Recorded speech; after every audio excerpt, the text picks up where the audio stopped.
નમસ્તે મિત્રો, આજે આવી ગયા છે આપણી પકોડીની લારીએ. જો કે આજે રવિવાર હતો, તેથી આપણે આજે પકોડીની લારી વહેલા ખોલી છે.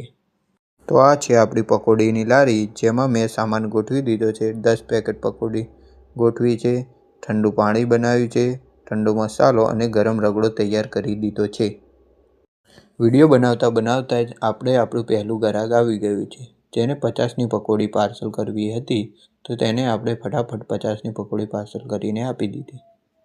એને મસાલાવાળી પકોડી ખાવી હતી, તો મેં તેમને મસ્ત ચણા ડુંગળી સાથે મસાલેદાર પકોડી બની આપી. પણ હજી તે ભાઈને ખબર નહોતી કે હું વિડીયો બનાવી રહ્યો છું. આ છે મારું રોજનું ગ્રાહક, મારો મિત્ર, જે રોજ પકોડી ખાવા આવે છે. સાંજના 7 વાગ્યા હશે. આપણો માલ પતી ગયો છે. રગડો પણ પતી ગયો અને ચણા બટાકાનો માલ પણ પતી ગયો. હવે જોઈએ કે આપણે આજનો ધંધો કેટલો થયો છે. તો આજનો આપણો ટોટલ ધંધો થયો છે 1560 રોકડા અને 140 રૂપિયા ઓનલાઈન.